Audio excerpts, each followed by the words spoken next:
अस्सलाम वालेकुम my brothers and sisters, hope आप लोग सब खैरियत से होंगे। और आज हम लोग पढ़ेंगे C storage class and bitwise operators. ये दो अलग अलग टॉपिक है और दोनों का आज हम लोग एक ही वीडियो में कवर करेंगे। As you can see slides काफ़ी ज़्यादा लंबा है, तो वन शॉट में ही ये पूरा कवर कर देंगे। स्टोरेज क्लास क्या होता है, बिटवाइज क्या होता है। अगर आपने प्रीवियस वीडियोस नहीं देखा है तो इस वीडियो को डिस्क्रिप्शन आप जाएंगे, आपको प्लेलिस्ट का लिंक मिलेगा।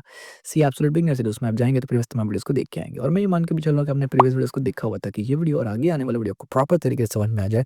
और इसी वीडियो के डिस्क्रिप्शन में आपको एक और प्लेस का लिंक मिलेगा, सी अल्टीमेट सीरीज। उसमें आप जाएंगे तो जितना भी सी का थियोरिटिकल एस्पेक्ट होता है वो सब हमने कवर किया है, जो कि इंटरव्यू वगैरह के लिए बहुत काम में आता है। और अगर आप वो पहले कवर करें सी अल्टीमेट सीरीज और फिर आके ये प्रैक्टिकल कवर करें, तो बिलीव में आपका कॉन्सेप्ट और फाउंडेशन बहुत स्ट्रॉन्ग रहेगा। अगर अब तक आपने चैनल को सब्सक्राइब नहीं किया तो सब्सक्राइब कर लीजिए, वीडियो को लाइक नहीं किया तो लाइक कर लीजिए और इस वीडियो को शेयर भी कर देना। तो आइए शुरू करते हैं before wasting any time, C storage class and bitwise operators in C programming language. और वीडियो शुरू करने से पहले एक और अनाउंसमेंट कर देता हूँ कि this is the last and the final farewell topic in C programming language. और बिटवाइज ऑपरेटर काफी इंटरमीडिएट टू एडवांस टॉपिक में चला जाता है, और स्टोरेज क्लासेस भी, बट ये एक बोनस क्लास भी आप बोल सकते हैं। और ये लास्ट हमारा सी प्रोग्रामिंग लैंग्वेज का क्लास है। इसके बाद जो सी प्रोग्रामिंग लैंग्वेज आप करेंगे वो इंटरमीडिएट लेवल पे जाएगा। बेसिक्स और फाउंडेशंस आपका पूरा कवर हो चुका है, कांग्रेचुलेशन फॉर दैट। और कमेंट में लिख देना we done C series. Understanding variable storage and binary operation, what we will cover. Storage class क्या होता है, उसमें 4 क्लास समझेंगे, ऑटो, स्टैटिक, रजिस्टर और एक्सट्रेन। ये बहुत ही ईजी और बहुत ही इंटरेस्टिंग है, आपको एक बार में समझ में आ जाएगा। Difference between scope and storage class, ये हम लोग समझेंगे, बहुत इंपॉर्टेंट टॉपिक है स्कोपिंग का टॉपिक। शायद हम लोग फर्स्ट टाइम पढ़ रहे हैं स्कोप का टॉपिक इन डिटेल, जो कि पढ़ेंगे आज। उसके बाद हम लोग पढ़ेंगे bitwise operator for binary manipulation. नाम आपने बहुत सुना हो, नाम तो सुना ही होगा, बिटवाइज ऑपरेटर। आज हम समझेंगे बिटवाइज ऑपरेटर काम कैसे करता है। लेकिन इसमें एक दिक्कत है, दिक्कत इन द सेंस के एक प्रीरिक्विजिट्स है कि आपको बाइनरी के बारे में नॉलेज होना चाहिए। लेकिन डोंट वरी, अगर बाइनरी के बारे में आपको नॉलेज नहीं है तो भी आप ये इजीली कर सकते हैं। आप यूट्यूब में जाएंगे, जैसे मैं यूट्यूब में जाके यहाँ दिखा रहा हूँ, आप यहाँ पर जाएंगे और सर्च करेंगे लर्निंग विथ शेख आमिर। मैंने फिर से अमरी लिख दिया, कोई बात नहीं, और मुझे आमिर लिख देना चाहिए यहाँ पर, आमिर। तो आप देख सकते हैं यहाँ पर एक और हमारा चैनल आ जाएगा, यहाँ पर लर्निंग विद शेख आमिर। इसमें थियोरेटिकल सी का भी लिंक आपको मिलता है। यहाँ पर आपको एक और कहाँ चला गया, कंप्यूटर ऑर्गेनाइजेशन एंड आर्किटेक्चर का यहाँ पर आपको एक मिलेगा। आप यहाँ जाएंगे, क्लिक करेंगे तो यहाँ पर आपको पूरा डिटेल वीडियोस मिल जाएगा कंप्यूटर ऑर्गेनाइजेशन वगैरह से रिलेटेड। और ये बिल्कुल आप देख सकते हैं करंट है, अपलोड होता रहता है। यहाँ पर सबसे नीचे जो वीडियोस यहाँ पर है ना, सबसे नीचे यहाँ पर से अगर आप देखना शुरू करें ये बाइनरी नंबर से, तो यहाँ से लेके ज्यादा नहीं, आपको 10 वीडियो तक यहाँ तक सिर्फ आपको देखना है, दैट्स इट। हेक्साडेसिमल तक, ये फिर कैरेक्टर इनकोडिंग्स के बारे में आता है, तो हेक्साडेसिमल तक यानी 4 से 5 वीडियोस अगर आप यहाँ से देख लेते हैं, यहाँ से 5 वीडियोस गिन के, अच्छे वीडियोस, तो डेसिमल और बाइनरी और ये क्या होता है और कंप्यूटर 01 में कैसे काम करता है आपको सब समझ में आ जाएगा। तो रिकमेंडेशन ये है कि अगर आपको नहीं पता बाइनरी क्या होता है और आप डायरेक्ट बिटवाइज देखेंगे तो आपके ऊपर से बाउंसर जाएगा। वो देखना बहुत ज़्यादा जरूरी है, क्योंकि बिटवाइज में कैलकुलेशन बहुत डिफरेंट होता है। बिटवाइज में ऐड का मतलब कुछ और ही होता है, नॉर्मल ऐड नहीं होता 2+2, ठीक है। और अगर आपको पता है तो वेरी गुड, बिटवाइज ऑपरेटर सिखा दूंगा मैं यहाँ पर।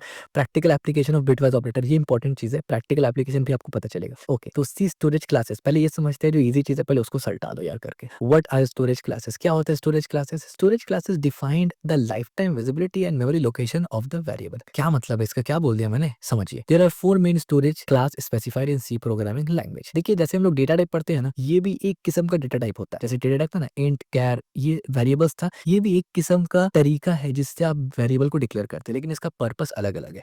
इसमें से एक तो ऑलरेडी हम लोग इस्तेमाल करते हुए आ रहे हैं, यानी ऑटो जो है, अब तक जैसे आप वेरिएबल बनाते हैं वो एक्चुअली में ऑटो ही होता है, यानी आप लिखते नहीं ऑटो, लेकिन बाय डिफॉल्ट वो ऑटो का ही बनता है, ठीक है। दूसरा स्टैटिक, फिर है रजिस्टर और फिर है एक्सटर्नल। अगर आपने सीओए का कोर्स, ये वाला कोर्स देखेंगे तो आपको रजिस्टर से रिलेटेड भी समझ में आ जाएगा कि ये क्या होता है, कैसे होता है। वैसे अगर आप कंप्यूटर ऑर्गेनाइजेशन में सच में एक अच्छा खासा नॉलेज बिल्ड करना चाहते हैं, ये आप देख सकते हैं, बहुत ही इंटरेस्टिंग तरीके से मैंने आपको पढ़ाया। और अगर आप चाहते हैं कि जस्ट एक एक्सप्लोर करें, इतना डिटेल में ना पढ़े, क्योंकि ये टोटल 40 आवर्स का ये पूरा सीरीज अभी बन रहा है, आप स्टोरी मोड देख सकते हैं। कंप्यूटर ऑर्गेनाइजेशन का ये स्टोरी मोड है, ये तकरीबन ज्यादा बड़ा नहीं होगा, मेरे ख्याल से 8-9 घंटे 6 घंटे के होगा।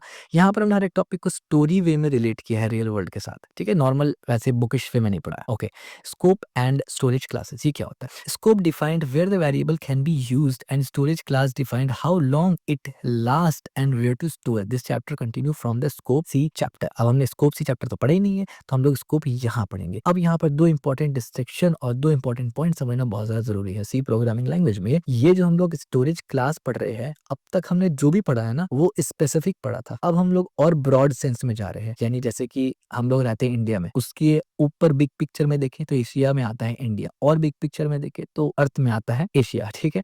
और बिग पिक्चर देखें तो अर्थ हमारे सोलर सिस्टम में आता है, और ऐसे करते करते आप पूरा गैलेक्सी तक चले जाएंगे तो बिग पिक्चर। तो हम लोग अब तक सी प्रोग्रामिंग लैंग्वेज में स्पेसिफिक थे। एक अगर पिक्चर बैक करेंगे तो जो भी वेरिएबल वगैरह आप डिक्लेयर करते थे ना, वो इन चारों में से कोई एक चीज में था, और ये चीज ये डिसाइड करता है कि आपका वेरिएबल विजिबल होगा कि नहीं, लाइफ टाइम तक रहेगा कि नहीं, और मेमोरी लोकेशन में कैसे या क्या होगा। तो इसमें से मेमोरी लोकेशन में फिर हमने पढ़ा था हीप मेमोरी और डायनामिक एलोकेशन, वो सब पढ़ लिया था। विजिबिलिटी के एतबार से हमने पढ़ा था फंक्शंस में कि फंक्शन के अंदर जो लोकल वेरिएबल आप बनाते हैं फंक्शन के बाद, वो विजिबल नहीं होता, वो एक्चुअली स्कोप ही पढ़ रहे थे हम लोग वहां पर, तो वो फंक्शन का विजिबिलिटी पढ़ लिया था हमने। और एक होता है नॉर्मल वेरिएबल जो आप ग्लोबल फंक्शन के बाहर बनाते हैं, वो लाइफ टाइम से मुराद है कि किसी भी फंक्शन में उसको एक्सेस कर सकते हैं, हमने फंक्शन वाले में वो भी देखा था। तो वो सब टॉपिक एक्चुअली में स्टोरेज क्लास के अंदर का था। तो आज हम लोग उसी सब टॉपिक को कवर अप कर रहे हैं, बिग पिक्चर में देख रहे हैं, ब्रॉड सेंस में देख रहे हैं, ठीक है। और स्कोप क्या होता है आपको समझ में आ गया कि कब कैसे वेरिएबल को एक्सेस किया जा सकता है। और स्टोरेज क्लास का मतलब वो वेरिएबल कब तक विजिबल होगा, हो सकता है वेरिएबल बने और खत्म हो जाए, जैसे हमें फंक्शन के बारे में पता है कि फंक्शन जैसे कॉल होता है स्टैक में उसका लोकल वेरिएबल बनता है, और जैसे ही फंक्शन एग्जीक्यूट होता है वो लोकल वेरिएबल खत्म हो जाता है, वैनिश हो जाता है, फिर से वो फंक्शन कॉल होगा तो वो फिर से दोबारा बने। लेकिन हर वेरिएबल तो ऐसा नहीं होता ना, तो वही चीज यहाँ पर हम लोग देखते हैं। अब यहाँ पर चलते हैं ऑटो स्टोरेज क्लास। ये होता क्या है? Local variable with auto storage class. The auto keyword is used for local variable. It is default for variable declaration inside function, so it's rare to use explicitly. यानी आसान शब्दों में function main function है, हमारा main function है। अब यहाँ पर मान लीजिए ये मेन फंक्शन है हमारे पास, ठीक है। इसके अंदर हम लोग कई हजारों मर्तबा इस तरीके से एक ऐसे डिक्लेयर किए हम लोग, ठीक है, हजारों मर्तबा। और इसको यहाँ पर हम लोग इसको प्रिंट भी इस तरीके से करवाते हैं, लाइक दिस। कोपायलट को बंद करते हैं इस तरीके से, और फिर इसको कंपाइल भी करते हैं हम लोग इस तरीके से, और एग्जीक्यूट कर लेते हैं, और ऐसे हमें हे रिजल्ट दिख जाता है, ठीक है। जबकि हे तो नहीं दिखाना था मुझे दिखाना था यहाँ पर फॉर्मेट स्पेसिफायर, अरे इस तरीके से, ठीक है। तो जैसे मैं इसको कंपाइल करके एग्जीक्यूट करूंगा तो यहाँ से 10 दिख जाएगा। ये जो चीज हम लोग अब तक करते हुए आए हैं ना, जिसको मैं इस तरीके से भी कह सकता हूँ कि सदियों से जो हम लोग करते आए हैं, ये बेसिकली एक्चुअली में ये हो रहा है, ये ठीक है, ये ऐसे। तो ये बिहाइंड द सीन, अब देखिए अभी भी अगर मैं कंपाइल करूंगा तो कोई दिक्कत नहीं, एग्जीक्यूट में सेम आंसर है। तो एक्चुअली में हम लोग ऑटो लिखे या ना लिखे, बिहेवियर ऐसे ही होता है। तो एक्चुअली में अगर देखा जाए तो ऑटो खुद ब खुद कंपाइलर लगा देता था, जो हम लोग को पता ही नहीं था कि एक्चुअली में हम लोग एक स्टोरेज क्लास इस्तेमाल कर रहे थे, वो था ऑटो। तो ऑटो को एक्सप्लेन करने की कोई जरूरत ही नहीं है। अब तक हमने जो वेरिएबल्स के साथ काम किया है वो एक्चुअली में ऑटो ही था, बस हमें दिखता नहीं था वो, क्योंकि कंपाइलर बिहाइंड द सीन बोलता था हम लगा देते हैं यार, इतना छोटा मोटा काम आप मत करो, ठीक है। Key point, auto variable is created when the function is called and destroy when the function exits. They have local scope and they are stored in stack. यहाँ पर बहुत इंपॉर्टेंट चीज है कि ये जो फंक्शन के अंदर आप लोकल वेरिएबल बनाते हैं इसको ऑटो बोला जाता है, याद रखिए। फंक्शन के बाहर जो बनेंगे वो नहीं होता। और क्योंकि मेन सी प्रोग्रामिंग लैंग्वेज है ही फंक्शनल, तो मेन के अंदर हम लोग वेरिएबल बनाए मोस्ट ऑफ द टाइम, तो वो ऑटो बनता था। और ऑटो फंक्शन का 2 पॉइंट होता है। देखिए जितना भी चीज अब हम लोग पढ़ेंगे ना, 2 चीज दिमाग में रखेंगे। क्या 2 चीज रखेंगे? स्कोप और स्टोरेज क्लास। स्कोप का मतलब कहाँ एक्सेस हो सकता है, कहाँ नहीं हो सकता है। स्टोरेज क्लास का मतलब कब तक वो जिंदा रहेगा, यानी कब तक उसका विजिबिलिटी है, लाइफ कब तक है उसका, ठीक है। ये 2 चीज हर जगह आपको पूछना है अपने आप से। तो पहला पॉइंट आता है हमारे पास ऑटो, क्योंकि 4 ही है ना, स्टोरेज क्लास तो 4 है, हमने देख लिया। चारों के लिए हम लोग ये सवाल करेंगे, लेकिन ऑटो में कैसा काम करता है। तो ऑटो के लिए 2 सवाल आता है। एक आता है इसका स्टोरेज क्या है, स्कोप क्या है। तो ऑटो का स्कोप सिर्फ फंक्शन के अंदर होता है, फंक्शन के बाहर इसका कोई भी एक्सेस नहीं है, जो आपको ऑलरेडी मालूम चल गया। दूसरा इसका विजिबिलिटी या लाइफ स्पैन क्या होता है। इसका लाइफ स्पैन सिर्फ तब होता है जैसे ही फंक्शन कॉल होगा तो ये क्रिएट होगा, फंक्शन जैसे एग्जीक्यूट हो जाएगा, रिटर्न कर देगा, ये डिलीट हो जाता है, यानी मेमोरी में ये रहता ही नहीं है, इसका लाइफ खत्म, ठीक है। 2 चीज जानना था आपको, आप दोनों चीज जान गए। किसके बारे में? ऑटो के बारे में। ऑटो क्या था? जो हमेशा हम लोग इस्तेमाल करते थे एज अ लोकल वेरिएबल, कोई डाउट नहीं है। आइए नेक्स्ट पॉइंट पे चलते हैं। स्टैटिक स्टोरेज क्लास क्या होता है?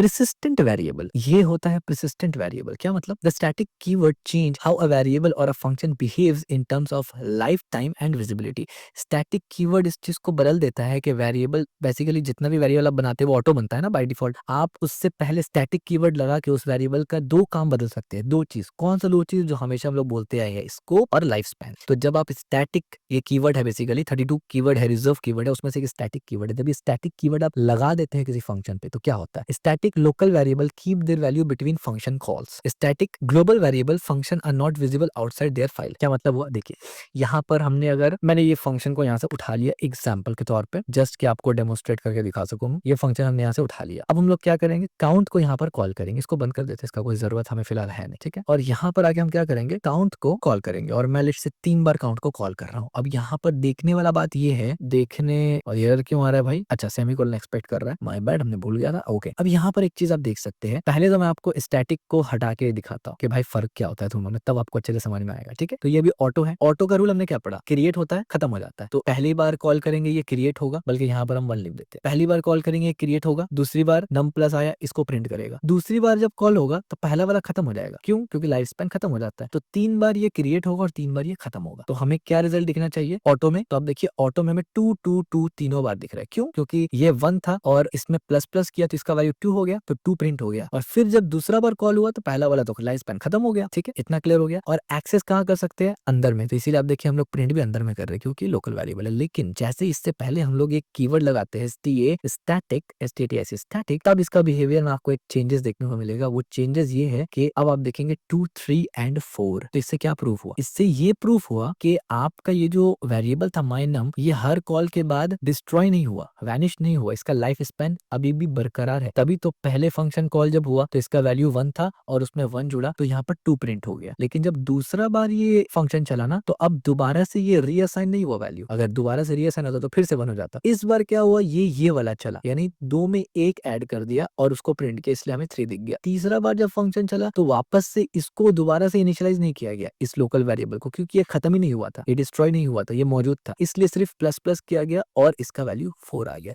तो स्टैटिक लगाने से आप लोकल वेरिएबल को प्रिसिस्ट करवा सकते हैं। ठीक है, एक हो गया सिंपल सा एग्जांपल। तो आई होप आपको ये इजीली समझ में आ गया हो। ठीक है, ट्राई योरसेल्फ। अच्छा, इसमें एक और सवाल पूछना था ना कि स्कोप क्या है इसका? तो भाई स्कोप इसका यही है, फंक्शन के बाहर एक्सेसिबल नहीं है। ठीक है, try to remove the static keyword from the example to see the difference. हमने ऑलरेडी किया हुआ है। ठीक है, दो चीज समझ गए, ऑटो कैसे काम करता है और स्टैटिक। स्टैटिक में क्या फर्क था? स्टैटिक में भी आप लोकल वेरिएबल बाहर एक्सेस नहीं कर सकते, बिल्कुल वैसे ही ऑटो में जैसे था। लेकिन ऑटो में क्या था कि वेरिएबल बार बार खत्म हो जाएगा, लाइफ उसका खत्म होगा और फिर रिक्रिएट होगा स्टैक में। जबकि स्टैटिक लगा देने से ये रिक्रिएट नहीं हो रहा, यानी मेमोरी में उसका आइडेंटिटी मौजूद है। पहला कॉल में जो वैल्यू था दूसरा कॉल में वो कंटिन्यू हुआ, सिर्फ एक चेंजेस आया ऑटो से। ठीक हो गया? तो आप समझ गए क्या फर्क है ऑटो और स्टैटिक में। Now let's come in register class. Register क्या होता है? Fast accessible variable. अगर आपने सीओए का कोई भी प्रोग्राम पढ़ा है, यानी सीओए अगर आपने पढ़ा है अच्छे से, कंप्यूटर ऑर्गेनाइजेशन आर्किटेक्चर, तो आपको पता होगा सबसे फास्टेस्ट मेमोरी जो होता है और सबसे स्मॉलेस्ट मेमोरी होता है वो रजिस्टर होता है। इसीलिए बहुत छोटा सा होता है, रेयर और बहुत एक्सपेंसिव होता है। The register keyword suggest that the variable should be stored in CPU register for fast access. तो रजिस्टर से समझ में आ रहा है कि ये सीपीयू में स्टोर होगा, ना कि मेमोरी में। अब आप बोलेंगे सीपीयू में कैसे स्टोर होगा यार? स्टोर तो रैम में होता है। बहुत से स्टूडेंट यहाँ ऐसे करते हैं, ऐसे रिएक्ट करते हैं कि सीपीयू में कैसे स्टोर होगा, वो तो ब्रेन है। तो भाई ऐसा नहीं है, सीओए को आप थोड़ा ध्यान से पढ़ेंगे तो पता चलेगा। रजिस्टर के पास एक अपना मेमोरी भी होता है जो फ्लिप फ्लॉप से बनता है। वो बहुत शॉर्टेस्ट मेमोरी होता है और सबसे फास्टेस्ट होता है क्योंकि सीपीयू के सबसे करीब वही होता है। उसके बाद आपका कैश मेमोरी होता है जो most of the time CPU के अंदर होता है, बाज़ वक़्त सीपीयू के जस्ट बाहर होता है। लेकिन कैश मेमोरी और रजिस्टर में फर्क है। रजिस्टर सीपीयू के अंदर बिल्ट इन होता है, वो जो चिप आपको मिलता है छोटा सा माइक्रो प्रोसेसर, वो प्री माइक्रो प्रोसेसर के अंदर रजिस्टर होता है। और कैश मेमोरी थोड़ा सा बाहर होता है, बाज़ वक़्त सीपीयू के अंदर भी होता है। लेकिन ये दोनों ही अलग है रैम से, जो आप लगाते हैं अपने मदरबोर्ड पे, टोटली डिफरेंट। और ये तीनों आपस में फर्क है, रजिस्टर अलग है, कैश अलग है और रैम अलग है, और कैश में जो लेवल्स है दैट इज डिफरेंट। तो ये सब टॉपिक सीओए में बहुत डिटेल डिस्कस किया जाता है। अगर आपको करना है, इंटरेस्ट है, तो ये वाला देख सकते हैं शॉर्ट। आप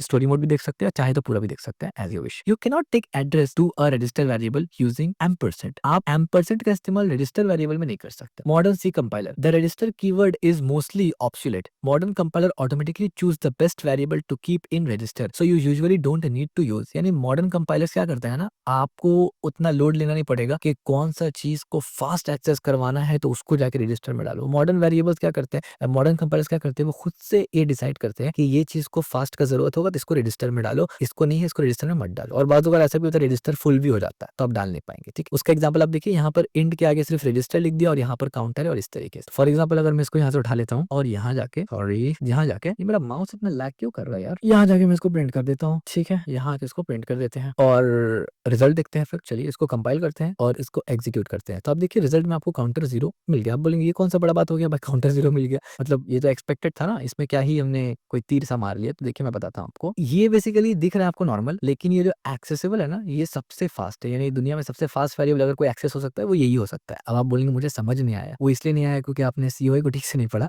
यहाँ पर ऐसा कोई चीज नहीं है जो आपको दिखेगा, ये बस कंप्यूटर के अंदर का इंटरनल वर्क है जो आपको एक्सेप्ट करना पड़ेगा ऐसे ही, ये आपको दिखेगा नहीं। हाँ, दिखने के लिए भी यहाँ पर ऑप्शंस है, दोनों वेरिएबल में आप टाइम लगा के देख सकते हैं, लेकिन वो फिर एक अलग ही डोमेन चले जाएंगे, आप अलग ही फील्ड हो जाएगा, मतलब नॉट फील्ड बट एक अलग टॉपिक चाहिए, अलग अलग क्लास चाहिए उसके लिए डिटेल में कि कैसे करके आप स्पीड मेंटेन कर रहे हैं, यानी सी में वेरिएबल्स का स्पीड वगैरह देखने के लिए। ठीक है, जो कि सी प्रोग्रामिंग के कोर्स के बाहर है टोटली। एक्सट्रेन storage class. अब एक्सट्रेन स्टोरेज क्लास क्या होता है? अच्छा, हमने 3 देख लिया, रजिस्टर भी देख लिया। तो रजिस्टर काम कैसे करता है भाई? तो हमने यहाँ पर रजिस्टर के बारे में ज्यादा डिटेल डिस्कस नहीं किया। क्यों? क्योंकि हमने बोला है कि भाई कंपाइलर खुद से ये काम कर लेता है, लेकिन जो हमारा थियोरेटिकल सीरीज है वहां पर जब आप जाएंगे, यानी सी अल्टीमेट सीरीज, जिसका लिंक आपको इसी वीडियो के डिस्क्रिप्शन में मिलेगा, वहाँ पर हमने रजिस्टर के ऊपर बहुत डिटेल से डिस्कस किया और ये जो स्टोरेज क्लास है ना, ये पूरा का पूरा स्टोरेज क्लास, इसको बहुत डिटेल डिस्कस किया और एक-एक पॉइंट को क्लियर किया कि स्कोप और विजिबिलिटी चारों के अराउंड कैसे होता है विथ एग्जाम्पल। तो थियोरेटिकल वाला पार्ट ज़रूरी होता है कभी-कभी, ठीक है? और अब हम लोग दोबारा से यहाँ आ जाते हैं, ये एक्सटर्नल। अब एक्सट्रेन क्लास क्या होता है? Variable across files. The extern keyword tells the compiler that the variable और the function is defined in another file. यानी एक्सट्रेन कीवर्ड ये बताता है कंपाइलर को कि ये जो वेरिएबल आप लिख रहे हैं, ये किसी और फाइल से आ रहा है, ठीक है? It is commonly used when working with multiple source file. जैसे प्रीवियस वीडियो में हम लोगों ने क्या किया था? प्रीवियस क्लास में मल्टीपल फाइल्स बनाए थे, हेडर फाइल बनाया था, सी फाइल बनाया था, वैसे इंक्लूड stdio फाइल नंबर 1 है ये हमारा। एक्सट्रेन शेयर कर दिया, शेयर्ड यानी डिक्लेयर किया एक हमने नया फाइल को, यानी डिक्लेयर किया, यहाँ पर डिफाइंड किया और यहाँ पर हमने शेयर को प्रिंट करवा दिया। और फिर फाइल नंबर 2 में यहाँ पर हमने डिफाइंड किया शेयर का वैल्यू कि भाई शेयर जो हम लोग यहाँ इस्तेमाल कर रहे हैं इसका वैल्यू 50 होगा, तो यहाँ पर क्या वैल्यू आएगा? 50 आएगा मेन फाइल के अंदर, ठीक है? और इसको कंपाइल कैसे करेंगे? इस तरीके से करेंगे जो कि ऑलरेडी हमने देखा हुआ है। तो ये आपको खुद से करना है और मुझे कमेंट बताना है कि कैसे काम किया ये, ठीक है? तो इसमें डिफरेंस क्या है और पहले वाला में? डिफरेंस ये है कि यहाँ पर आपने हेडर फाइल इस्तेमाल नहीं किया, यानी आप अगर गौर करेंगे तो यहाँ पर दोनों ही फाइल data.c और main.c है, यहाँ पर data.h फाइल नहीं है, क्योंकि अगर h फाइल होता तो हमें इंक्लूड करके h फाइल को इंक्लूड करना पड़ता। तो ये डिफरेंस है। एक्सटेंड की मदद से आप डायरेक्ट कोई भी वेरिएबल को बुला सकते हैं, ठीक है? Storage class summary. ऑटो क्या करता है? स्टैक में जाता है, यानी ऑटो जो मेमोरी, यानी ऑटो जब आप डिक्लेयर करते हैं तो वो जाता कहाँ है? बेसिकली वो स्टैक में स्टोर होता है। डिफॉल्ट वैल्यू उसका क्या है? गार्बेज, यानी गार्बेज का मतलब डिफॉल्ट इसका कोई वैल्यू नहीं होता है, आर्बिट्री कुछ भी वैल्यू हो जाता है। और स्कोप क्या है इसका? लोकल। लाइफ कहाँ पर है इसका? फंक्शन में, यानी फंक्शन के बाद इसका कोई भी जिंदगी नहीं है, फंक्शन खत्म, ये भी खत्म, ठीक है? दूसरा होता है रजिस्टर्स। रजिस्टर्स में क्या होता है? ये सीपीयू में रजिस्टर होता है, यानी सीपीयू रजिस्टर के अंदर ही रहता है, अपना रैम मेमोरी के अंदर नहीं जाता। ये बात याद रखना। कोई अगर पूछ ले कि रजिस्टर कहाँ स्टोर होता है, आप बोलेंगे स्टैक में या हीप में, नहीं, ये रैम के अंदर स्टोर ही नहीं होता, ये रजिस्टर सीपीयू के अंदर स्टोर होता है, ठीक है? और इसीलिए आपको मॉडर्न कंपाइलर्स उतना लोड नहीं रहते, वो खुद डिसाइड कर लेते हैं। इसका भी डिफॉल्ट वैल्यू गार्बेज होता है और इसका भी स्कोप लोकल होता है और फंक्शन के अंदर ही होता है, फंक्शन के बाहर ये नहीं काम करेगा। स्टैटिक से क्या होता है? डेटा सेगमेंट हो जाता है, डिफॉल्ट वैल्यू 0 हो जाता है, लोकल होता है लेकिन लाइफ टाइम इसका प्रोग्राम में रहता है। लोकल का मतलब है कि एक्सेस कहाँ कर सकते हैं इसको, और लाइफ टाइम कहाँ रहेगा? पूरा प्रोग्राम में रहेगा लाइफ टाइम, ठीक है? फंक्शन के सिर्फ फंक्शन में सिर्फ ये महदूद नहीं है। तीसरा, फोर्थ नंबर आता है एक्सट्रेन। एक्सट्रेन क्योंकि जाहिर सी बात अलग फाइल से उठा के लेके आ रहे थे, इतना तो आप समझ गए होंगे कि ये किसी फंक्शन में बाइंड नहीं है, तो इसका स्कोप ग्लोबल है। ग्लोबल का मतलब कहीं से भी एक्सेस कर सकते हैं। तो डेटा सेगमेंट इसका भी होता है स्टोरेज में और 0 रहता है वैल्यू इसका, और ये ग्लोबल है, कहीं से भी एक्सेस कर सकते हैं, तभी तो दूसरा फाइल से एक्सेस कर रहे हैं ना। और इसका लाइफ स्पैन बिल्कुल प्रोग्राम में रहता है, पूरा प्रोग्राम में रहता है, जाहिर सी बात है क्योंकि दूसरी तरफ से आ रहा है। Key takeaway, storage class determine where variable are store, के कहाँ वेरिएबल स्टोर हो रहा है, देयर डिफॉल्ट वैल्यू, उसका डिफॉल्ट वैल्यू क्या है, उसका स्कोप क्या है, एंड लाइफ स्पैन यानी लाइफ टाइम क्या है उसका।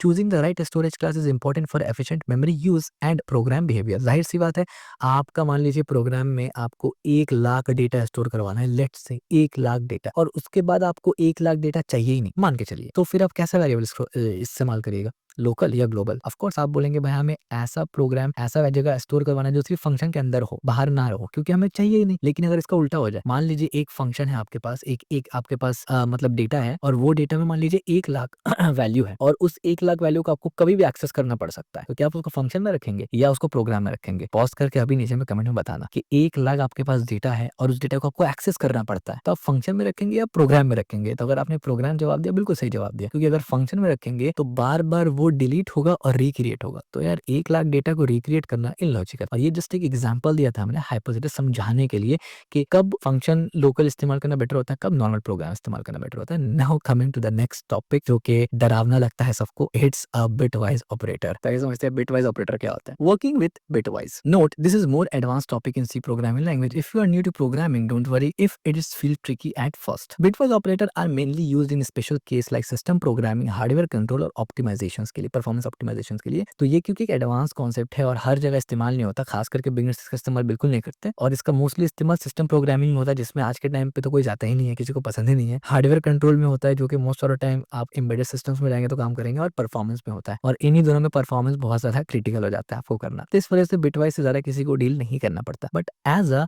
सी डेवलपर, जब आप कहते हैं अपने रिज्यूमे में लगाएंगे I am a C developer, तो हो सकता है कि बिटवाइज के बारे में भी पूछ लिया जाए आपसे, क्योंकि बिटवाइज सी में ही हो सकता है ना लो लेवल है तो लो लेवल आपको एक्सेस दे रहा है, तो बिटवाइज के बारे में पूछा जा सकता है, जरूरी नहीं पूछेगा। और अगर पूछेगा भी तो एक्सपेक्ट नहीं करेगा बिटवाइज में कोई बहुत ही खतरनाक ऑप्टिमाइजेशन कर देंगे, जस्ट बेसिक पूछेगा वो आपसे, ठीक है। बिटवाइज समझने के लिए जैसे मैंने वीडियो को शुरू में कहा था, आपको सीओए का वो वीडियो देखना जरूरी है। बाइनरी के साथ आप फेमिलियर होना चाहिए, बाइनरी ऐड सब्ट्रैक्ट कैसे करके होता है, binary addition subtraction multiplication division कैसे होता है, याद रखिए binary addition subtraction normal number वाला से अलग होता है, ठीक है। C bitwise operator let you work directly with the bits 1 and 0 that can make up the number binary form. यानी कि हम लोग पूरा प्रोग्रामिंग में जब हम लोग कोई भी कैलकुलेशन करते हैं तो हम लोग नंबर्स के बेसिस पे करते हैं, यानी डेसिमल नंबर के बेसिस पे करते हैं। 1 2 3 4 5 6 काउंटिंग नंबर हम लोग करेंगे, 2 + 2 तो 4 हो जाएगा, 5 × 10 हो जाएगा 15, इस तरीके से इंटू करते हैं तो 6 × 2 करते हैं 12 हो जाता है। बट बिटवाइज में हम लोग क्या करते हैं, हम लोग बाइनरी नंबर के साथ गेम करते हैं, यानी खेलते हैं। तो बाइनरी नंबर क्या होता है, 0 और 1। बाइनरी में सिर्फ दो ही नंबर होता है, ओनली 0 and 1। तो आप बोलेंगे भाई 0 1 के साथ बाकी काम कैसे करेंगे, यहाँ पर सिर्फ ट्रू और फॉल्स होता है। बाइनरी नंबर में सिर्फ ट्रू फॉल्स होता है। 1 का मतलब है सिग्नल हाई है, 0 का मतलब है सिग्नल लो है। अब आप बोलेंगे ये क्या बोल दिया भाई, बाइनरी में सिग्नल हाई कहाँ से आ गया।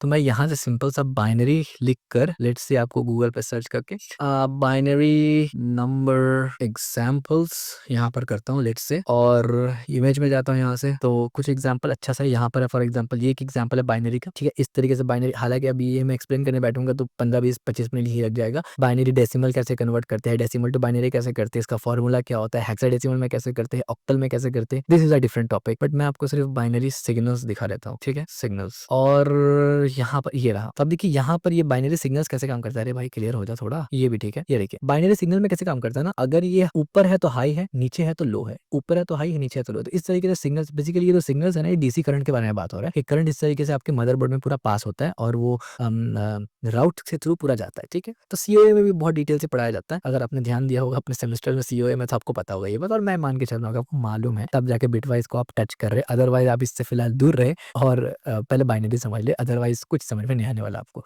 तो बाइनरी रिप्रेजेंटेशन क्या होता है फिर भी मैं यहाँ पर एक्सप्लेन करके चलूंगा बेसिक, अगर आपको थोड़ा बहुत भी टच है बाइनरी का तब समझ जाएंगे, लेकिन अगर एकदम नहीं पता फिर it is difficult to grasp. Every integer in the computer is store in binary. आपको पता है कंप्यूटर में सब कुछ बाइनरी में स्टोर होता है। As a computer science student मैं ही मान के चल रहा हूँ कि आपको इतना तो पता होगा, which means it is represented using binary bits. सब कुछ 0 1 में आता है, which is 0 1। Bitwise operator allow you to compare, combine and shift और फ्लिप बिट्स, यानी दो बिट्स को कंपेयर करना, कॉम्बाइन करना, शिफ्ट करना, ये सब चीज आप कर सकते हैं, ठीक है। Important note, bitwise operator only work on integer type such as int, char और लॉन्ग। तो यहाँ पर बेसिकली डबल या फ्लोट होगा, कैर नहीं होगा। इंटीजर टाइप जितना भी होता है उसमें काम करता है, ठीक है, इन नंबर्स के साथ काम करेगा। लिस्ट ऑफ बिटवाइज ऑपरेटर, अब कितना बिटवाइज ऑपरेटर होता है आप बोलेंगे इतना, बहुत कोई आगे बोलेगा नहीं और भी होता है। अगर आपने डिजिटल इलेक्ट्रॉनिक्स का टॉपिक पढ़ा है तो वहां पर आपको पता होगा कि बहुत सारा बिटवाइज ऑपरेटर होता है यार, तो वो बहुत डिटेल हो जाता है क्योंकि वो स्पेसिफाइड उसके लिए होता है। यहाँ पर हम लोग सिर्फ इतना ऐसा पढ़ेंगे, ठीक है। एंड पढ़ेंगे, और पढ़ेंगे, एक्सॉर पढ़ेंगे, नॉट पढ़ेंगे, ठीक है, और भी होता है एक्सॉर, बहुत सारा होता है, और शिफ्ट पढ़ेंगे हम लोग यहाँ पर, ठीक है। तो होता क्या है एक्सप्लेन कर देता हूँ मैं यहाँ पर। एंड ऑपरेटर का मतलब होता है एंड, इसका मतलब ये होता है कि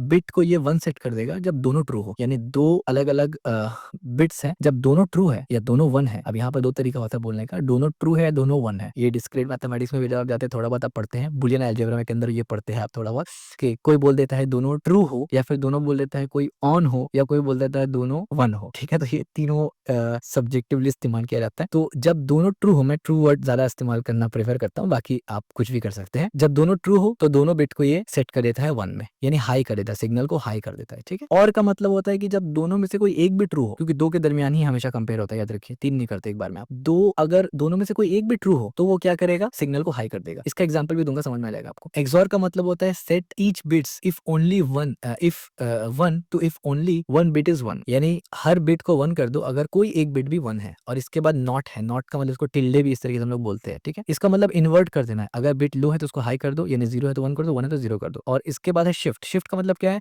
कि shift to the left multiplied by power of 2, power of 2 से मल्टीप्लाई करते हुए लेफ्ट शिफ्ट करना और राइट शिफ्ट करना। इसका एग्जांपल भी देंगे यहाँ पर। एग्जांपल आप ऐसे समझ लीजिए ना कि मान लीजिए आपके पास एक स्विच है, अब आप ये चाहते हैं कि भाई एंड में दो स्विच जब ऑन हो तभी लाइट जलना चाहिए, दोनों में से एक भी स्विच ऑफ है तो लाइट नहीं जलेगा, ये लॉजिक है। तो दोनों स्विच जब ऑन होगा तब जाके वो लाइट जलेगा। जबकि और के केस में आप ये बोलते हैं कि भाई दो स्विच है, दोनों में से जो मर्जी ऑन कर लो लाइट जल जाएगा। जरूरी नहीं कि दोनों ऑन करो, दोनों ऑन करोगे तो भी जलेगा, लेकिन एक भी ऑन होगा तो जल जाएगा। हाँ, अगर दोनों में से कोई भी ऑन नहीं है फिर तो नहीं जलेगा। तो दोनों में फर्क समझ गया। एक्सॉर का मतलब ये है कि बहुत सारा लाइट्स में से बहुत सारा कनेक्शन है आपके पास, दो से ज्यादा, आप उसमें से कोई एक भी दबा देते हैं तो जल जाएगा वो, ठीक है, यानी एक होना जरूरी है। और नॉट का मतलब ये है कि अगर स्विच आपने ऑन किया और लाइट ऑफ था तो ऑन हो जाएगा, और अगर लाइट ऑन था तो स्विच ऑन करने पर लाइट ऑफ हो जाएगा। यानी आसान शब्दों में, अभी मान लीजिए आपको स्विच ऑफ है और लाइट ऑन है, स्विच ऑफ है और लाइट ऑन है, ठीक है, तो आपने स्विच ऑन किया लाइट ऑफ हो जाएगा। और इसका उल्टा पकड़ कर ले तो स्विच ऑफ है, लाइट ऑफ है, स्विच ऑन किया तो लाइट ऑन हो जाएगा, यानी रिवर्स हो जाएगा। सिंपल सी बात है, अगर वैल्यू 0 था तो 1 हो जाएगा, 1 था तो 0 हो जाएगा। और शिफ्ट में भी वैसे ही मल्टीप्लाई करते हुए जाते हैं। Binary number, if you are not yet familiar with binary number, check out this passage वगैरह वगैरह। तो मैंने ऑलरेडी आपको पिछ वीडियो का रेफरेंस दिया, वहां पर जाके देख सकते हैं। नाउ बाइनरी एग्जांपल देख लेते हैं जरा बिटवाइज का। अब जरा बिटवाइज ऑपरेटर को एक्शन में देख लेते हैं। Now bitwise operator in action, let's start with two integer. दो इंटीजर हमने लिया है, हमने 6 लिया और 3 लिया। अब बाइनरी में 6 इस तरीके से लिखा जाता है और ये 4 डिजिट रिप्रेजेंटेशन है। अगर आप 4 डिजिट रिप्रेजेंटेशन नहीं करेंगे तो जो ये 0 है ये हट जाएगा अभी फिलहाल के लिए। तो स्टार्टिंग में क्या होगा, 1 क्या होता है, यानी बाइनरी में 1 क्या होता है, 0 1, 2 क्या होता है, 1 0, 3 क्या होता है, 1 1, इस तरीके से। तो ये बाइनरी काउंटिंग्स वगैरह ये आप देख सकते हैं। तो ये बेसिकली 6 होता है बाइनरी में और ये 3 होता है बाइनरी में, ठीक है। 4 डिजिट रिप्रेजेंटेशन है यहाँ पर। अब बिटवाइज ऑपरेटर इसके साथ कैसे काम करेगा, आप देखिए। जब आप इसको एंड करते हैं, ए और बी को एंड करते हैं, तो रिजल्ट क्या आता है, 2 आता है। यानी रिजल्ट बेसिकली ये बाइनरी का आता है और बाइनरी का ये जो है 0 0 1 0, इसका मतलब डेसिमल में 2 आता है। जब आप ए और बी को और करेंगे तो यहाँ पर रिजल्ट आएगा 7, यानी बाइनरी में 0 0 1 0 0 1 1 1 आएगा, इसका मतलब ये 7 होता है। जब आप एक्सॉर करेंगे तो 0 1 0 1 आएगा, जिसका मतलब बाइनरी में 5 होता है। और जब आप नॉट करेंगे तो ये बिल्कुल उल्टा हो जाएगा, ये -7 आ जाएगा, ठीक है। मोस्ट ऑफ द सिस्टम में ये आ जाता है। और जब आप राइट शिफ्ट करेंगे, लेफ्ट शिफ्ट करेंगे तो 1 1 0 1 आएगा, यानी 12 होगा डेसिमल में। और राइट शिफ्ट करेंगे तो 0 0 1 1 आएगा, यानी 3 होगा डेसिमल में। ठीक हो गया। अब मुझे पता है ये आपको नहीं समझ में आया होगा इतना डिटेल में, आइए एक एक करके समझते हैं यहाँ पर। Decimal and binary values, binary representation of the number. Here is a small reference table shown how decimal number look in binary 16 digit format. हालांकि 16 डिजिट फॉर्मेट आपके लिए और ज्यादा कंफ्यूजिंग हो जाएगा, 4 डिजिट फॉर्मेट थोड़ा सा आसान हो जाएगा, क्योंकि 0 देख के वैसे ही दिमाग घूम जाता है इंसान का। देखिए यहाँ पर 0, बाइनरी में 0 कैसे होता है, आप राइट साइड का नंबर सिर्फ देखना, ठीक है। लेफ्ट साइड का जितना भी नंबर है उसको छोड़ देना। 16 डिजिट सिर्फ इसलिए है क्योंकि मेमोरी में जगह वगैरह के हिसाब से वो होता है, बिट्स फॉर्मेट इस्तेमाल किया जाता है, ठीक है। ये 0 है तो ये वाला नंबर देखिए आप, बाइनरी में 0 कैसे लिखा था, सिर्फ 0, दैट्स इट। ये बाइनरी में 0 होता है। बाइनरी में 1 कैसे लिखा जाता है, 1, ठीक है, इस तरीके से। बाइनरी में 6 कैसे लिखेंगे, 1 1 0, इस तरीके से 6 लिखेंगे। तो कैसे, तो मान लीजिए हम लोग 4 रिप्रेजेंटेशन ले लेते हैं, तो यहाँ पर पहले होगा 0, अगर बाइनरी में 0 लिखना है, बाइनरी में 1 लिखना है तो 0 1, 2 लिखना है तो ये 3 लिखना है तो 1 1, 4 लिखना है, इस तरीके से आगे बढ़ेगा। जैसे जैसे नंबर बढ़ता जाएगा लेफ्ट साइड में डिजिट्स बढ़ता जाएगा, बढ़ता जाएगा, बढ़ता जाएगा, ठीक है। अब 2000 अगर आपको बाइनरी में लिखना है तो यहाँ डिजिट्स बढ़ जाएगा, ठीक हो गया। बाइनरी वैल्यू, अब ये आप सोच रहे होंगे कि यार अगर 2000 लिखना भी हो, मान लीजिए ये वर्ड भी है, मुझे कैसे मालूम चलेगा कि ये एक्चुअली में कितना नंबर है डेसिमल में, या फिर ये नंबर की जगह कोई लेटर अल्फाबेट है, यहाँ पर आम्र लिखा हुआ, मुझे कैसे पता चलेगा। तो इसके लिए ही हमने रेफरेंस दिया था कंप्यूटर ऑर्गेनाइजेशन वाले का, ये नहीं वो पुराना वाला, आप उसमें देख सकते हैं 5 वीडियोस, आपको समझ में आएगा। और अगर आपको कैरेक्टर भी देखना है तो कैरेक्टर इनकोडिंग देखना पड़ेगा, उसके बाद का वीडियो, ठीक है। Binary value, each step to the left double of the value. For example ये पूरा नंबर है यहाँ पर, इसका मतलब 4 होता है, यानी अब आप बोलेंगे इसका मतलब 4 होता है, कैसे याद रखेंगे, तो बेसिकली इसका मतलब 4 होता है। 100 का मतलब 100 बाइनरी का मतलब 4 होता है बेसिकली, लेकिन ये एक्स्ट्रा जीरोस लगा है सिर्फ इसलिए क्योंकि 16 बिट फॉर्मेट को रिप्रेजेंट कर रहा है। ये 4 बिट को करता तो 1 0 लगता है, ठीक है। इस 4 बिकम नाउ थर्ड बिट, तो जाहिर सी बात है जैसे मैंने बताया कि ये 3 बिट सिर्फ इस्तेमाल कर रहा है 16 में से, तो वही यहाँ पर लिखा हुआ है कि each step is the left double value. For example ये पूरा value is 4 become the third bit of the right is set to 2 raised to the power 2 is equal to 4। यानी ये formula 2 raised to the power 2 के हिसाब से जो हम लोग देखते हैं, तो राइट का जो 3 बिट है वो रिप्रेजेंट करता है बाइनरी का 4 को, और ये सब 0 ये गार्बेज वैल्यू है, यानी अभी इसका कोई इस्तेमाल ही नहीं है, ठीक है। बिटवाइज एंड कैसे काम करता है, bitwise and operator, the and operator compare each bit and return 1 only if both are true, यानी दोनों ट्रू होगा तो 1 रिटर्न करेगा। अब फॉर एग्जांपल यहाँ पर कैसे रिटर्न होगा देखिए, यहाँ पर क्या है, 6 है जिसका बाइनरी वैल्यू 0 1 1 0 है, ये 3 है जिसका बाइनरी वैल्यू 0 0 1 है, और यहाँ पर क्या हुआ, ए और बी है, यानी ए एंड बी करवा रहे हैं। याद रखिए एंड में दोनों वैल्यू ट्रू हो, हाई होगा तभी जाके वो हाई रिटर्न करता है, अदरवाइज नहीं करता। और रिजल्ट यहाँ पर क्या आया, रिजल्ट आया 2। अब यहाँ पर दिक्कत ये है कि नॉर्मल लोग ये सोचेंगे यार 6 है और 3 है, अब ना तो तुम यहाँ प्लस कर रहे हो ना तो तुम यहाँ माइनस कर रहे हो, 2 कहाँ से निकाल के लेके आ गए, ये प्रॉब्लम होता है। बाइनरी ऐसे काम नहीं करता, बाइनरी में सिर्फ ट्रू फॉल्स होता है, प्लस माइनस है ही नहीं कुछ, यानी ट्रू फॉल्स को ही हम लोग प्लस माइनस करते हैं। इसको हम लोग बोलेंगे एंड के साथ प्लस करना, एक होता है और के साथ प्लस करना। अब एंड के साथ प्लस कैसे होगा समझाने की कोशिश करता हूँ। यहाँ पर देखिए ये ऊपर नीचे इसको ऐसे समझिए, ऊपर 6 का वैल्यू है, नीचे 3 का वैल्यू है, ऊपर नीचे हमें प्लस करना है और आंसर यहाँ लिखते जाएंगे। तो ऊपर नीचे जो प्लस करेंगे 0 और 1 अगर प्लस करते हैं एंड के केस में, तो मैंने क्या कहा था, एंड का रूल दोनों हाई होना चाहिए, क्या दोनों 1 होना चाहिए उसका रिजल्ट 1 आने के लिए। दोनों में से एक भी अगर 0 हुआ, लो हुआ, तो आंसर 0 आएगा। तो यहाँ एंड के केस में यहाँ 0 है, यहाँ 1 है, तो जाहिर सी बात है 1 तो नहीं आ सकता, दोनों हाई या दोनों 1 होना चाहिए था, तो हमने यहाँ 0 लिख दिया, ठीक है। उसके बाद यहाँ 1 और 1 है, तो ये तो दोनों हाई है, जिसका मतलब 1 रिटर्न होगा। आप देखिए हमने 1 रिटर्न कर दिया, और फिर आगे 0 0 है तो 0 आएगा, 1 0 है तो भी 0 आएगा। तो यहाँ पर हमने लिख दिया 0 0 1 0। तो ये बाइनरी में A एंड B का एडिशन कर दिया एंड के फॉर्म में हमने। और जो 0 0 1 0 बाइनरी नंबर होता है ना, वो डेसिमल का 2 होता है। समझ में आया आपको? इस तरीके से हम लोग कैलकुलेट करते हैं। अच्छा, यहाँ पर अगर और होता तो कैसे करते, यही मैं समझा देता हूँ। नीचे हालांकि और है हमारा, बट यही समझा देता हूँ मैं। अगर ये और होता तो और का क्या डिमांड है, एक भी ट्रू होगा तो रिटर्न करना है। तो यहाँ पर से जो 0 आ रहा था, यहाँ 1 आएगा। क्यों? क्योंकि एक 1 है तो 1 आएगा, 2 1 है तो वैसे ही 1 आएगा, और थर्ड नंबर पे भी 1 आएगा, लास्ट वाले में सिर्फ 0 आएगा क्योंकि डबल 0 है। तो अगर ए और बी को आप और ऑपरेटर से इस्तेमाल करें बिट वाइज में, तो 0 1 1 1 आंसर आएगा। और आप देखिए यहाँ पर 0 1 1 1 आंसर ही आया हुआ है। ठीक है, एग्जैक्टली सेम। तो आई होप आपको थोड़ा बहुत समझ में आया होगा।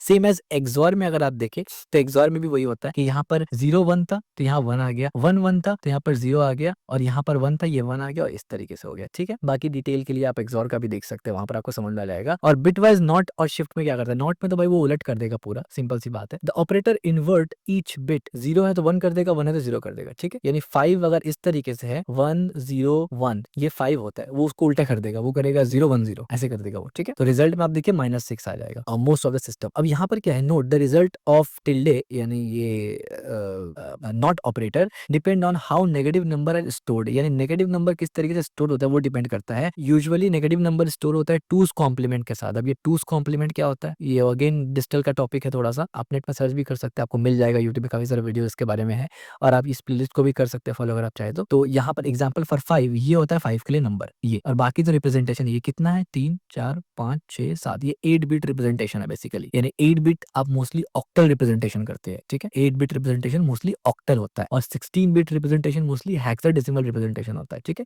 तो ये इस तरीके से बन जाएगा बिकम दिस। ठीक है, कैसे करके बिकम दिस, ये 1 था ये 0 बन गया, ये 0 था ये 1 बन गया, और ये 1 था ये 1 रहा, और एंड में एक और ऐड हो गया। ठीक है, तो ये पूरा बेसिकली टूज कॉम्प्लीमेंट का रूल होता है, फॉर्मूला होता है, वो आप देखेंगे तो आपको समझ में आ जाएगा। शिफ्ट ऑपरेशन, ये शिफ्ट लेफ्ट है, operate shift bit to the left and fill in 0 on the right, यानी बिट्स को लेफ्ट साइड में शिफ्ट करो, और राइट साइड जब खाली हो जाएगा तो उसको 0 से फिल कर दो, यानी जितना बार लेफ्ट में शिफ्ट करे उतना बार राइट में फिल कर दीजिए। Same as the multiply by power of 2। ठीक है, मल्टीप्लाइड बाय पावर ऑफ 2 करते हुए करना है ये, और राइट साइड शिफ्ट बिट करना है सेम बाय डिवाइडेड बाय 2, यानी लेफ्ट साइड अगर शिफ्ट करे तो मल्टीप्लाई करेंगे 2 से, राइट साइड करे तो डिवाइड करेंगे 2 से। कैसे करके, फॉर एग्जांपल ये 3 है, आपको पता है बाइनरी में 3 इस तरीके से होता है, 0 1 1 0 और 1 1, 0 1 1 होता है, 1 0 2 होता है, 1 1 3 होता है। ठीक हो गया बाइनरी में। तो यहाँ पर जब हम लोग इसको शिफ्ट कर रहे हैं लेफ्ट साइड में, तो इसका आंसर क्या आ रहा है 12, यानी डेसिमल में 12 आ रहा है। तो ये किस तरीके से हो रहा है, 3 इंटू 2 मल्टीप्लाइड बाई 2 या पावर ऑफ 2 इस तरीके से, और यहाँ पर जब करेंगे तो डिवाइडेड कर देंगे यहाँ पर। ठीक है, सिंपल, ये बस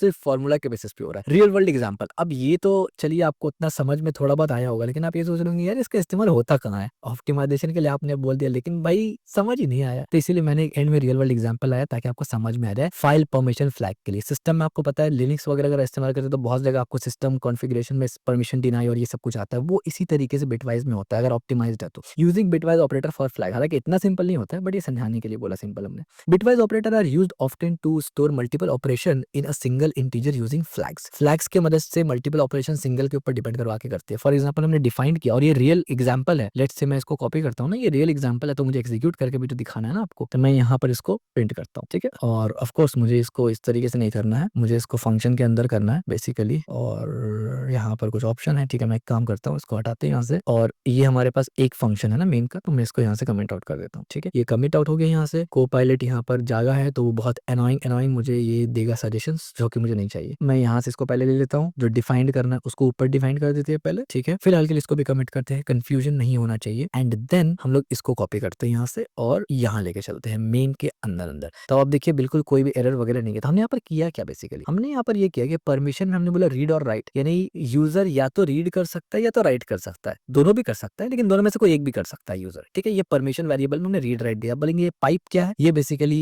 यूज कर रहे हैं हम लोग दोनों में से कोई एक और ऑपरेटर है ये, एज यू कैन सी हमने यहाँ पर बताया ना और ऑपरेटर इस तरीके से रहता है, ये और ऑपरेटर है ये वाला। ठीक है, इसको पाइप भी बोलते हैं, अगर आपने लिनक्स वगैरह इस्तेमाल किया तो उसको पाइप बोला जाता है। तो दोबारा कोड में आते हैं, हमने यहाँ पर बोला कि परमिशन एंड रीड। अब ये एंड जो है ये एंड ऑपरेटर है बिटवाइज वाला। हमने बोला अगर परमिशन है एंड रीड तो क्या करो, रीड अलाउ करो, यानी परमिशन भी हो और रीड भी हो, तो दोनों, यानी परमिशन भी होना चाहिए ट्रू और रीड भी ट्रू होना चाहिए, तब जाके वो रीड कर सकता है। दोनों में से कोई एक भी फॉल्स होगा तो रीड नहीं करेगा। परमिशन भी होना चाहिए, राइट का परमिशन भी होना चाहिए, तब जाके वो राइट कर सकता है, और परमिशन होना चाहिए और एग्जीक्यूट होना चाहिए, दोनों का परमिशन होगा तब जाके वो एग्जीक्यूट कर पाएगा। ठीक है, फॉर एग्जाम्पल अगर इसको ऐसे कंपाइल करके इसको एग्जीक्यूट करेंगे करेंगे तो आप देखिए रीड एंड राइट दोनों का लॉ मिला। क्यों? क्योंकि यहाँ पर 2 ही ऑप्शन दिया था रीड राइट, तो इसके पास रीड का ऑप्शन भी है, राइट का ऑप्शन भी है, इसीलिए रीड राइट दोनों कर पाए, ठीक है? अदरवाइज़ वो रीड राइट फाइल नहीं कर पाता। This is a simple example कि किस तरीके से रियल वर्ल्ड में बिटवाइज़ ऑपरेटर इस्तेमाल होता है। बिटवाइज़ विजुअल एग्जांपल, तो विजुअल एग्जांपल भी कुछ है जिससे आपको फ्लैग का परमिसिबिलिटी समझ में आ सकता है। रीड के लिए 1 चाहिए, राइट के लिए 1 यानी ये 2 है बेसिकली 1 टू 2 है, परमिशन के लिए 1 टू 3 है। ये लिनक्स जब आप इस्तेमाल करते हो तो आपको ऐसा टाइप का कुछ दिखता है। तो ये बाइनरी में 1 है, ये बाइनरी में 2 है, ये बाइनरी में 3 है, इसके हिसाब से, ठीक है? तो रीड, राइट और result. Since the result is non zero the read permission is granted. Bitwise operator summary, अब बिटवाइज़ का समरी देख लेते हैं। की takeaway, bitwise operator work on individual bits of the integer, यानी एक इंटीजर में 4 बाइट्स होते हैं, हमें ऑलरेडी पता है, और एक बाइट में 8 बिट्स होता है, ये आपको पता है ऑलरेडी, ठीक है? तो एंड ऑपरेटर इस तरीके से काम करता है, और दोनों में से कोई भी होगा तो ट्रू कर देगा। एक्सऑर ओनली टेक 1 बिट, और नॉट जो है वो पूरा फ्लिप कर देता है। शिफ्ट लेफ्ट मल्टीप्लाई बाय 2 करता है, शिफ्ट राइट डिवाइडेड बाय 2 करता है। Practical application, bitwise operator are useful for optimizing low level hardware access, flags and masks, यानी फाइल सिस्टम वगैरह जब ऑपरेटिंग सिस्टम के साथ एकदम लो लेवल पे आप करते हैं ना, वहां पर आता है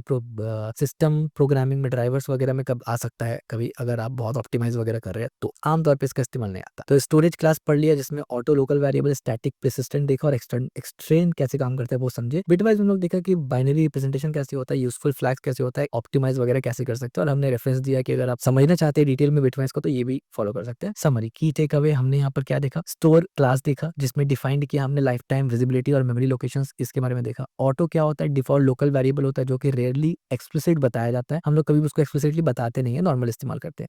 स्टैटिक वेरिएबल क्या होता है, रिटेन करता है वैल्यू को बिटवीन फंक्शंस कॉल, यानी खत्म नहीं होता, डिस्ट्रॉय नहीं होता, इसका लाइफ डिस्ट्रॉय नहीं होता, लेकिन ये लोकल होता है। रजिस्टर क्या होता है, suggest storage variable into CPU register for faster, यानी ये लोकल भी होता है, फंक्शन के अंदर डिस्ट्रॉय हो जाता है, और साथ ही साथ इसका स्कोप भी लोकल होता है, लेकिन ये रजिस्टर स्टोर होता है मेमोरी में, यानी मेमोरी से मुराद रजिस्टर मेमोरी में, सीपीयू के अंदर, ना कि रैम में। Extend allow sharing variable across multiple files, extend जो होता है उसका लाइफ टाइम पूरा का पूरा प्रोग्राम कोड में होता है, और साथ ही साथ उसका जो स्कोप होता है वो कहीं से भी आप एक्सेस भी कर सकते हैं उसको। Bitwise operator work directly on a binary representation of the number, bitwise operator direct binary के ऊपर काम करता है। डायरेक्ट बाइनरी में अगर आपको मैनिपुलेशन करना हो बिटवाइज के अलावा आप कर ही नहीं सकते। वैसे ही जैसे आप डायरेक्ट मेमोरी को एक्सेस करने के लिए पॉइंटर चाहिए ही चाहिए, ठीक है? Bitwise operation are efficient for certain mathematical operations, कुछ मैथमेटिकल ऑपरेशंस के लिए बिटवाइज ऑपरेटर बहुत इफेक्टिव होता है। फ्लैग्स और permission are commonly real world application of bitwise operator, जैसे हमने ऑलरेडी डिस्कस किया। स्टोरेज क्लास के बारे में कुछ डिटेल है, और बिटवाइज के बारे में कुछ डिटेल है, परफॉर्मेंस और क्रिटिकल हार्डवेयर कहाँ पर आता है। Congratulations, you have learn about storage class and bitwise operator in C programming language. This concepts are fundamental to understanding how C manage memory and perform low level operation. Memory manage कैसे करता है ये तो आपको storage class की detail में पता चला, और लो लेवल एक्शन कैसे करता है, यानी क्योंकि कंप्यूटर लो लेवल में 0 1 के साथ काम करता है,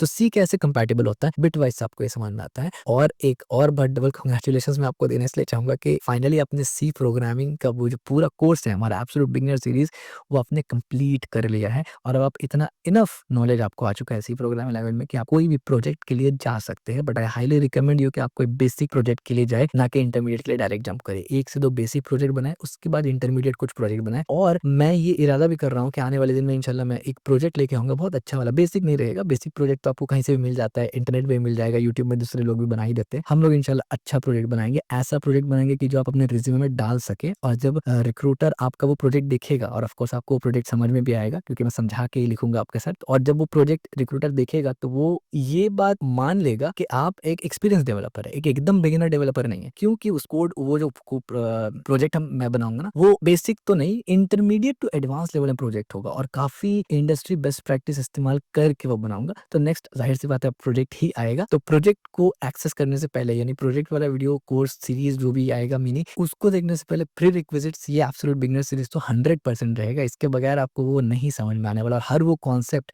चाहे बेसिक हो, इंटरमीडिएट हो या एडवांस कॉन्सेप्ट हो, जो हमने यहाँ एब्सोल्यूट बिगिनर सीरीज में देखा ना, वो कोर्स में जरूर अप्लाई करेंगे। और कुछ एक्स्ट्रा कॉन्सेप्ट भी आएगा, कुछ एक्स्ट्रा लाइब्रेरीज इस्तेमाल करेंगे हम लोग, तो ऑन द को वो लाइब्रेरीज और वो फंक्शंस और उसको हम लोग एक्सप्लोर करेंगे। तो लाइन बाय लाइन में आपको कोड लिख के समझाऊंगा, कोशिश करूंगा कि स्लाइड्स में ना आऊं, ताकि बार बार स्लाइड्स और कोड में ये स्टार्ट ही करेंगे हम लोग सीधा अपना वीएस कोड से, और वहीं से सीधा कोड लिख के मैं यहीं एक्सप्लेन करूंगा एंड एवरीथिंग। तो अगर आपको ये पूरा का पूरा सीरीज पसंद आए तो वीडियो को लाइक जरूर करना, सीरीज को बहुत प्यार देना, सब्सक्राइब करना, और दूसरे कोर्स को भी देखना। जावास्क्रिप्ट का हमारा सीरीज चल रहा है ऑलरेडी, वो भी देख सकते हैं आप, और दूसरा चैनल भी एक्सेस कर सकते हैं अगर आप थियोरेटिकली एग्जाम्स वगैरह पास करने के लिए देख रहे हैं। वहाँ पर आगे आने वाले टाइम पे सिस्टम्स के बारे में, नेटवर्किंग के बारे में भी बहुत सारा आने वाला है। तब तक के लिए अस्सलाम वालेकुम रहमतुल्लाहि व बरकातुहू।